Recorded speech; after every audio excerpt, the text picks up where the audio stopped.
नमस्कार मित्रों, आज मैं आगे आने वाली अनंत चतुर्दशी व्रत कथा के बारे में जानकारी दूंगा और अनंत चतुर्दशी व्रत कथा भी सुनाऊंगा। तो नमस्कार मित्रों, श्री गणेशाय नमः, श्री शिव पार्वती नमः, श्री रामचंद्राय नमः, श्री नमते नमः। जय श्री कृष्ण मित्र, बोलो अनंत भगवान की जय। आज मैं आपको अनंत कथा के लिए क्या क्या पूजन सामग्री चाहिए और व्रत का विधान क्या है, तरीका क्या है व्रत करने का, और अनंत व्रत कथा की विधि क्या है और अनंत की व्रत कथा क्या है, उस व्रत कथा को भी सुनाऊंगा।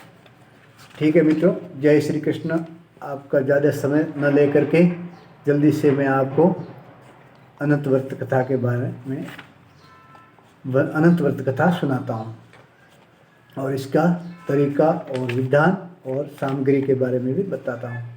इससे पहले मित्रों ऐसे ही व्रत कथाओं के बारे में जानकारी प्राप्त करने के लिए, व्रत के बारे में, किसी भी व्रत के बारे में जानकारी प्राप्त करने के लिए आप इस मेरे चैनल दिव्य प्रामाणिक शास्त्रोक्त चैनल को सब्सक्राइब कर दें और बेल आइकॉन का बटन दबा दें, जिससे कि आपको जब भी मैं कोई व्रत कथा या व्रत का वीडियो बनाऊंगा तो आपको उसी समय उसका नोटिफिकेशन मिल जाएगा और आप उस व्रत को इसमें सुन सकेंगे, देख सकेंगे और कथा को भी सुन सकेंगे। इसी तरह मित्रों, आप सब्सक्राइब करने का फ़ायदा ये है कि जब भी आप दिव्य प्रामाणिक शास्त्रोक्त चैनल को उसमें खोजेंगे तो उस पर जो भी व्रत कथा है वो सब आ जाएगी और जो भी व्रत का नाम लिखोगे तो वो व्रत आ जाएगा उस पर। अभी व्रतों के बारे में जानकारी ही दे रहा हूँ और बीच में आज अनंत चतुर्दशी व्रत कथा को सुना रहा हूँ और भी व्रत के बारे में जानकारी अभी बाकी है, वो जानकारी भी दूंगा। तो ठीक है मित्रों, अब ज़्यादा समय न लेकर के मैं अनंत चतुर्दशी व्रत कथा को आपको सुनाता हूँ। सबसे पहले अनंत का व्रत करते हैं तो उसमें क्या क्या पूजन सामग्री चाहिए। उसमें कदली स्तंभ, आम्र पल्लव, पंच पल्लव, कलश, यज्ञोपवीत, लाल वस्त्र, सफ़ेद वस्त्र, तंदूल, चावल, कुमकुम, गुलाल, गुड़, धूप, पुष्पाणी, तुलसी दल, श्रीफल, तांबुल, नाना फलानी अनेक प्रकार के फल, माला, पंचामृत पदार्थ, नैवेद्यार्थ पदार्थ, प्रसाद पदार्थ, गोधूम, चूर्ण, गुड़ान, आटा, दीपक, भगवान की मूर्ति, लौंग, इलायची, दुर्वा, कर्पूर, केसर, मंडप, गंगाजल एवं उपयोगी सामान और देवचित्राणी देवताओं के चित्र एवं द्रव्य दक्षिणा। और पुराने ज़माने में क्या है कि तस्वीरें वगैरह नहीं होती थी, तो वो मिट्टी की तालाब और तालाबड़ी तो बनानी है, उसमें दूध डालना है और उस पर एक कोई जंगली बेर का छोटा सा उसका ले करके जंगली बेर का छोटा सा गुच्छा तोड़ कर उस पर लगाना है, जंगली बेर के वृक्ष का। और फिर शेषनाग बना करके स्थापित करने हैं। कुशा के भी बना सकते हैं, मिट्टी के भी बना सकते हैं, लेकिन आज के समय में अनंत भगवान का चित्र, तस्वीर या विष्णु भगवान की तस्वीर भी अपन रख सकते हैं। जो शेष नाग पर भगवान शयन कर रहे हैं उस तस्वीर को भी स्थापित करके उसका भी पूजन कर सकते हैं। तो ये तो पूजन सामग्री थी जो मेन थी, वो इसके अलावा भी छोटी मोटी पूजन सामग्री होती है। अब व्रत का विधान।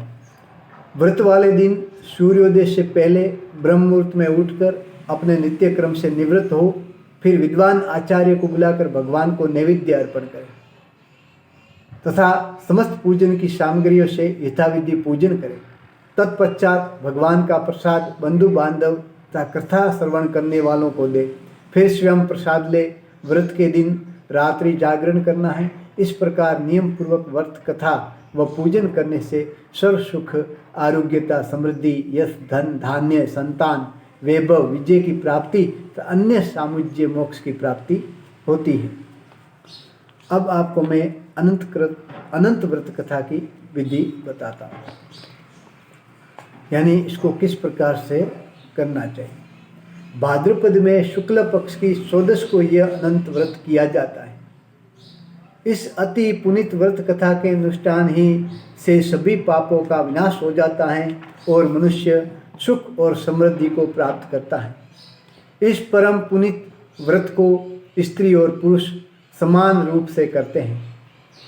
इनमें स्त्री भी कर सकती है और पुरुष भी कर सकता है। और इस कथा के अनुसार पहले स्त्री पुरुष दोनों करते थे, बाद में पुरुष ही करने लगे। व्रत के दिन प्राणी को चाहिए कि ब्रह्म मुहूर्त में अपने बिस्तर से उठे, प्रथम नित्य कर्मों से निवृत्त हो, नदी, सरोवर, तालाब अथवा कुएं के जल से स्नान करे और सुंदर वस्त्र धारण करे। यदि समीपी गंगा नदी हो तो गंगा जल में नहाए और शुद्ध होकर अपने मन को अनंत भगवान के चरण कमलों में लगावे और एकाग्र मन से व्रत का निश्चय करे। पवित्र मन से निश्चय करके सभी सामग्री को लेकर जल के किनारे जाए, वहाँ जाकर जगह को लीप कर शुद्ध बनावे और वहाँ केले खंबे स्थापित करके बीच में बांस की टोकरी रखे। कुशा को लेकर उसका शेषनाग बनावे और टोकरी में स्थापित करे। पंचामृत से शेषनाग को नहलावे, फिर शुद्ध जल से स्नान कर उनके शरीर को अच्छी तरह सुखा ले। कलश के समीप दीपक जलावे, चंदन, अगर, धूप आदि की गंध तथा रोली चावल से पूजा करे और फिर पुष्पमाला धारण करावे। विभिन्न नामों से श्री शेष का आह्वान करे। भगवान के अलग अलग नामों से भगवान शेष भगवान का आह्वान करना। अनंत नाम है वो, शेषनाग का भी है, शेष जी भगवान का भी है, विष्णु भगवान का भी है। इनको अनंत नाम से पुकारते हैं। और शेष नाम भी भगवान विष्णु का ही नाम है, विष्णु का ही एक नाम है। अनंत भी विष्णु भगवान का ही एक नाम है। अनंत भगवान इस समस्त विश्व का उत्पत्ति करता, पालन करता माने। अनंत भगवान को इस पूरे विश्व का उत्पत्ति करता और पालन करता मानना चाहिए। यानी ब्रह्मा, विष्णु, महेश ये तीनों एक ही है, इसलिए उत्पत्ति करता भी इनको माना है। यानी पालन कर्ता के रूप में वे विष्णु है, उत्पत्ति कर्ता के रूप में ब्रह्मा है।